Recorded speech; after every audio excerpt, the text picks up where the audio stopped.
Oke, assalamualaikum warahmatullahi wabarakatuh. Bertemu lagi. Pada video kali ini saya akan membahas tentang cara mudah menghitung tetesan infus. Nah, biasanya teman-teman perawat pada bingung nih. Kalau yang fresh graduate biasanya ada beberapa yang masih ingat dengan rumusnya dan mungkin beberapa juga ada yang bingung. Nah, untuk yang bingung-bingung, kita di sini sharing berbagi tentang cara menghitung tetesan infus. Oke. Sebelum ke rumusnya, ini dia rumusnya. Sebelum ke rumusnya, kita harus tahu dulu untuk faktor tetesannya. Nah, untuk faktor tetesan itu sendiri ada 3. Yang pertama blood set, atau untuk ini ya, untuk tetesan darah ya, itu 15 tetes per menit faktor tetesannya. Yang kedua makro itu makroset itu untuk dewasa ya, jadi faktor tetesannya 20 tetes per menit. Nah, yang ketiga mikro itu untuk anak. Untuk faktor tetesannya sendiri 60 tetes per menit. Nah, langsung aja kita ke rumusnya. Ini dia rumusnya. Untuk menghitung berapa tetes per menit, diperlukan rumus kebutuhan cairan dikali faktor tetesan dibagi tetesan yang ditentukan dalam jam dikali 60 menit. Jadi contoh soalnya gini.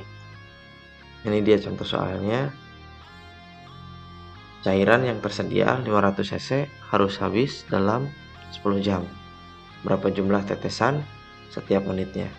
Nah, jadi berapa tetes per menitnya jika 500 cc ini harus habis dalam kurun waktu 10 jam. Nah, ini dia rumusnya yang tadi ya. Yang tadi kebutuhan cairannya dikali faktor tetesan. Ini karena emang faktor tetesannya makro. Tadi masih ingat ya, 20 tetes faktor tetesannya.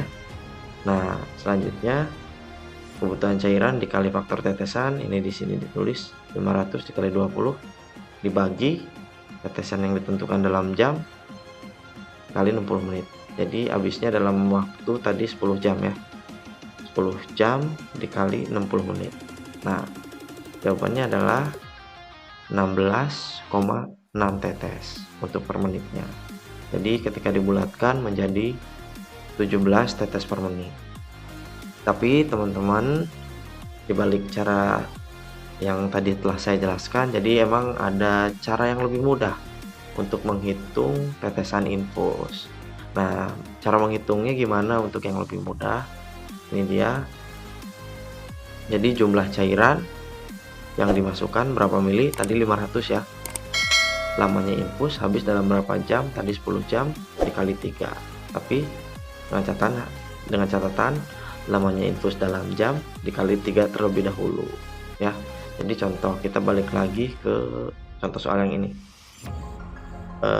Di sini tertulis cairan yang tersedia 500 cc harus habis dalam 10 jam. Nah, berapakah jumlah tetesan setiap menitnya? Jadi jika ada cairan 500 cc dan harus dihabiskan dalam 10 jam, berapa tetes per menitnya? Tadi untuk rumusnya yang ini ya. Langsung kita ke kalkulator aja. Ini harus dihapus dulu. Nah, contoh 500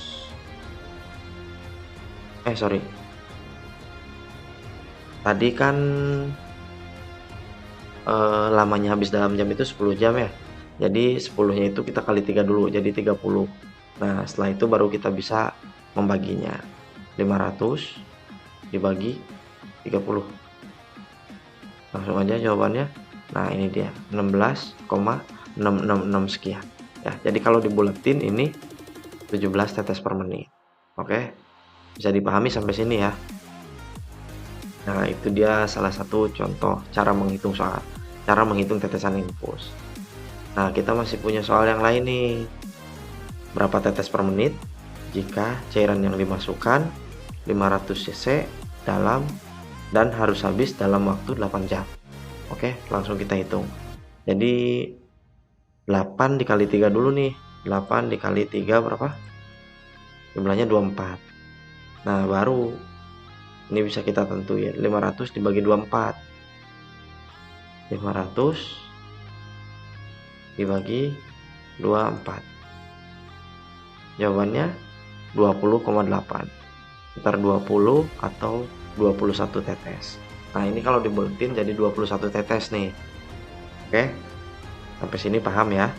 Kita lanjut ke contoh soal satu lagi. Nah, ini dia. Bapak Johnson berumur 30 tahun memerlukan rehidrasi. Rehidrasi itu penambahan cairan ya, sekitar 600 ml dalam 4 jam. Jadi, ketika dokter memberikan instruksi pada perawat, kasih rehidrasi sebanyak 600 ml, habiskan dalam waktu 6 jam. Maka kita harus berpikir dan harus berhitung bahwa berapa nih kira-kira tetesan infusnya, harus berapa tetes per menit. Nah, ini yang kita lihat habis dalam 4 jam. 4 kali 3, 12 ya kalau kita pakai rumus cepat. Nah, tinggal 600 dibagi 12 sama dengan 50 tetes per menit, teman-teman. Sama aja nih kayak di sini. Jawabannya 50 tetes per menit ya. Nah, mungkin itu tadi cara menghitung tetesan infus. Mudah-mudahan bermanfaat buat teman-teman. Tolong bantu like, subscribe, dan share. Terima kasih. Kurang lebihnya mohon maaf. Assalamualaikum warahmatullahi wabarakatuh.